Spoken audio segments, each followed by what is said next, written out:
Today I continue dismantling this Suzuki quad runner. By the end of the day the motor's ready to lift out. First thing I'm going to do today is remove the wiring loom. It's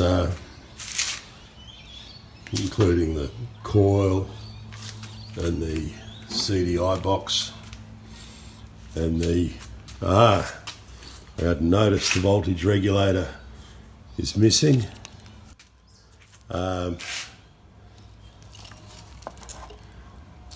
Otherwise the wiring loom looks pretty complete. I found the horn and the cooling fan switches. The horn was the one up here, the cooling fan switch was still kicking around. Starter relays in place, neutral relays in place. I'll take the choke and run stop light switch off up the top there, which will help me release the choke cable and get the carburetor at least detached with just a choke cable still attached to it. I'll take the ignition box off. Only a few things have been fed through this bracket here. There's a number of things that should feed up through there, including the throttle cable and the choke cable, which have not been run through. Normally everything runs down through this area here and across the top of the tank, but some things have been modified. But fortunately it doesn't look like the wiring loom's being chopped into, which is a good thing. I'm going to remove the handbrake cable because it goes through the same place as the wiring loom, and I think the easiest place to release it is at the adjustment here. You can line the slots up in the adjuster and it'll just drop out of the caliper, and I can feed this end of the cable back through the bottleneck down there easier. That's the complete wiring loom removed. I can't see anywhere where it's actually been cut into or bypassed or jumped. There's one spot, this spade terminal there, which is on the negative wire, is normally a bullet connector, so I think that's been replaced with a spade terminal.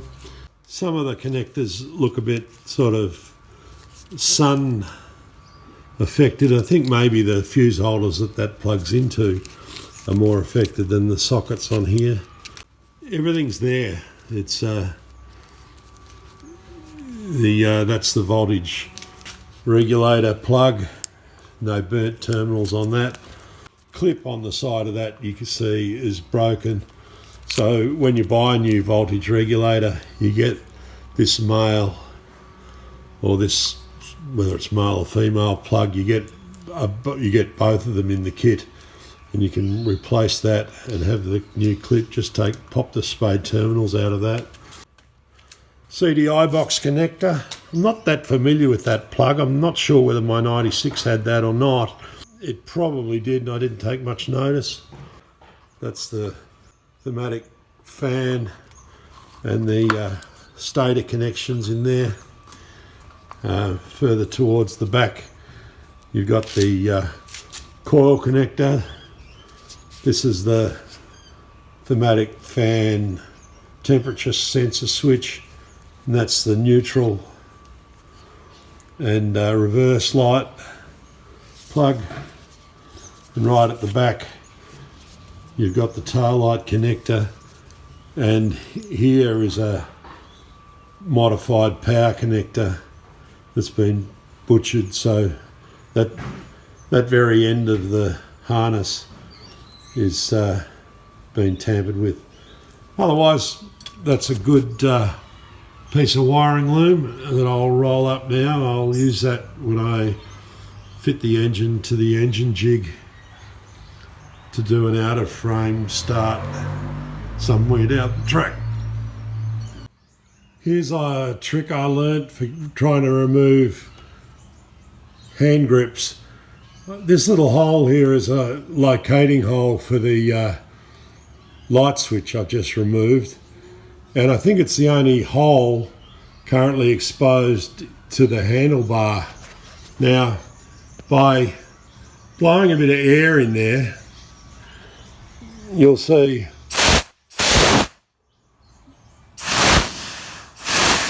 through the end of the handlebar there blowing up. That's released some of the glue inside there. I don't want to put too much pressure in there, it'll blow up. But yes, I think what I need to do now is work a screwdriver in from this end, trying to release more of the glue, but that will ultimately get that grip off without damaging it, hopefully. Well, I got everything off the handlebars except the brake lever. I've got the ignition box off. Just looking at what was talking about doing the exhaust today, which I'll get to, but there's things still in the way. There's the grill thing here, which just unclips, and then the thematic fan. There's brackets around supporting the thematic fan, which bolt down to the same bolts that support this footrest, and there's that shield on the exhaust also bolts down to a bolt on that footrest. And the footrest, this U-shaped piece here, which protects your foot running into the brake lever, stops the brake lever being removed, and you really need to, I find, releasing the handbrake cable and the rear foot cable from the pedal. It's easier if you've got the pedal removed, but you can't remove the pedal without having the footrest off. And then there's breather hose to the back brake drum there. Oh, there's a speedo cable in there somewhere. Yeah, that starts to clear up a few more things. I can see a vacuum hose going to the petcock under there. These are all things on this side of the bike which will actually help the other side of the bike when I get onto the exhaust. So I'm going to continue getting some of this kit off this side of the bike. I'll eventually get round to the other side. I've got the carburetor here up on the bench. Used a bit of carby clean down the hole. I've got a bit more length in the choke or enricher cable now, but the plunger's still stuck in the hole there. Bit of a run in the ultrasonic might straighten it up, but we'll get to that. It's off the bike and out of the way at the moment. That's the speedo drive. I've put a pair of grips on there. Unscrew that top section. Can't do that while I'm holding the phone, but 3,700 kilometres on this odometer is real. Even if it is real, the bike's been around for 30 years, and there's 30 years worth of corrosion and junk. Maybe the engine, you know, if the engine turns over, and I don't even know whether it does at the moment, it should then have only 3,700 kilometres worth of wear on the cylinder bore. But chuffing slowly around a vineyard might be hard miles on an engine rather than tearing across a paddock at a bit of pace. So who knows? We're still the autopsy on this bike continues. Fuel pump has about the last of the remaining hoses attached to it. Fuel line to the carburetor here, the fuel line from the tank, the petcock down there. There's a vacuum line there that goes back to the carburetor. I'm going to remove the two screws either side of the petrol pump there and pull it out so that it's easy to make those disconnections. Well, I'm finally ready to take this exhaust off. This front thing here I've unbolted from a couple of bolts there, and one of them was into the footrest over that side, but it won't come out while this removable frame is in place. The only thing, nothing is attached to that except the front mount of the motor here. That's a 14mm headed bolt on this side and a 17mm nut on the other side. And that's a big long bolt that goes all the way through rubber spaces and things. That's got to come right out to be able to remove this piece of removable frame. That's what I'm going to do next, and that will let me take that front piece of perforated shield out and give me better access to the chrome plated guard over the rest of the exhaust. And then I need to get the two studs into the cylinder head at this end of the exhaust pipe, disconnect the muffler at that end. Well, I don't believe it. With this piece of frame removed, I got much better access to this bolt. This one here was giving me grief. This one came out, plenty of grief.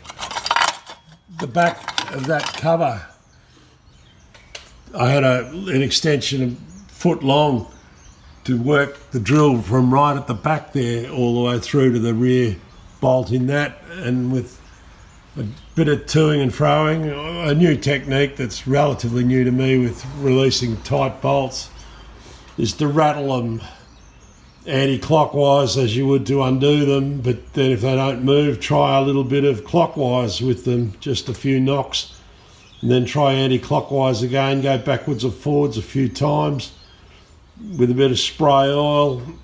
Eventually something moves. Well, all of those ended up coming out, and I am staggered, and I didn't need to use any heat on any of them. That's the exhaust out of the way.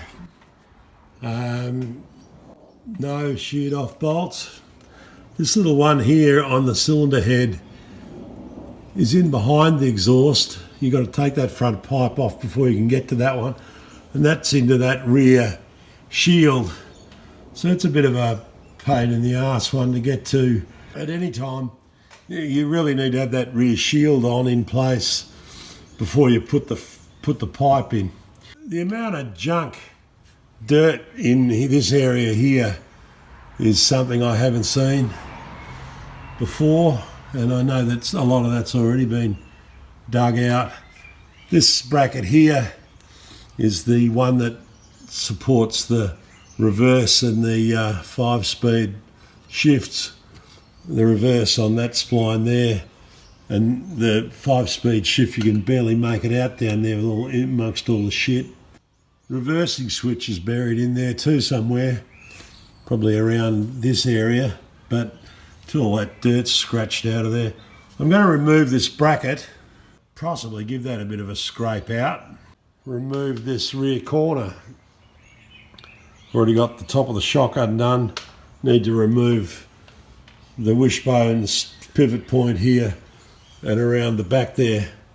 The axle will split in the telescopic section behind the rubber here. Rubbers, from what I've seen, look like they're pretty good. If they've covered the unis pretty well, maybe the unis are pretty good as well. We're getting closer to being able to remove this engine. I've got to go into the right-hand side corner after I get this one done. As you can see, I've got the corner removed. I basically released the swing arm here and down the front, and released the shocker at the top, and was able to lift the wheel and the axle disengaged. I had a screwdriver through here rather than the bolt. I was able to just hold the swing arm complete at the base of the shocker, pull the screwdriver out, and the whole lot just came away. That's the two of them laying there. Next stage is to release these rear mounts. They're nylock nuts. They're on bolts that go all the way through, so they're about 10 inches long, or I don't know, 250 in metric and 10 inches in bananas. Not budging, they're not budging with my small rattle gun, so I'm bringing the big one out. The problem is the 10-inch long, I think sort of 10mm rod held at the other end with a 14mm spanner on the hex head. There's a fair bit of torque put into that long 10mm rod. It just wants to wind up.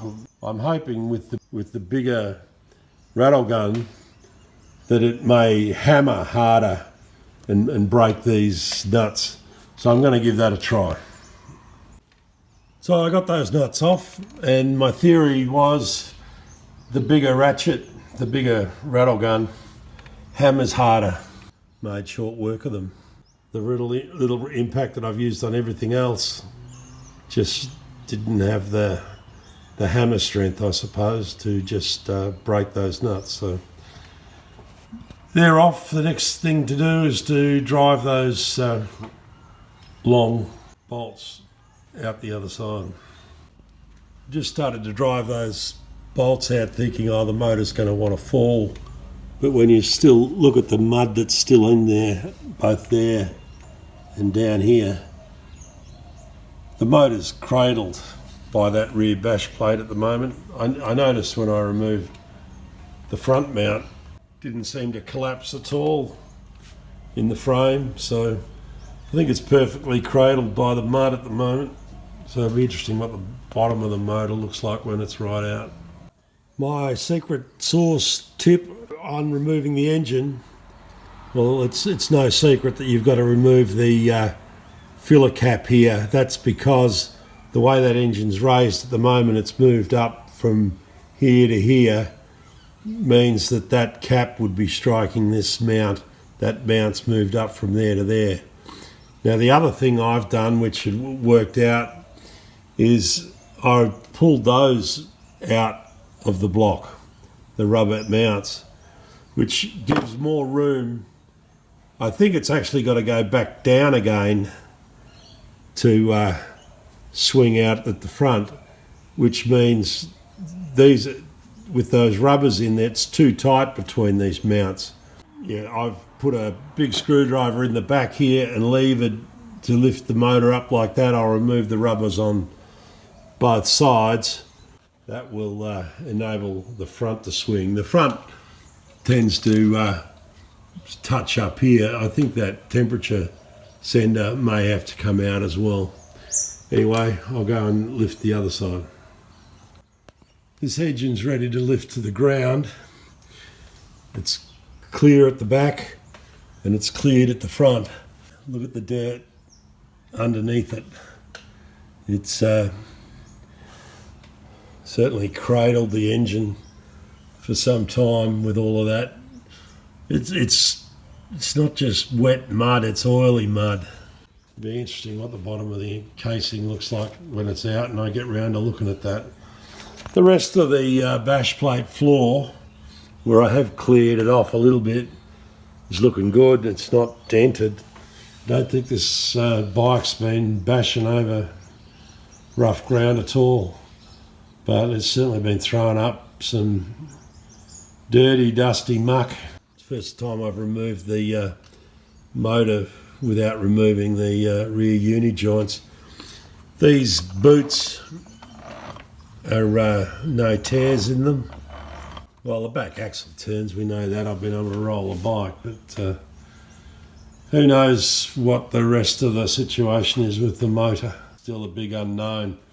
The regulator, voltage regulator missing on the front, is another telltale as to whether the fella that owned this was having electrical problems and couldn't solve them, or whether the voltage regulator's been pinched from this bike for another job.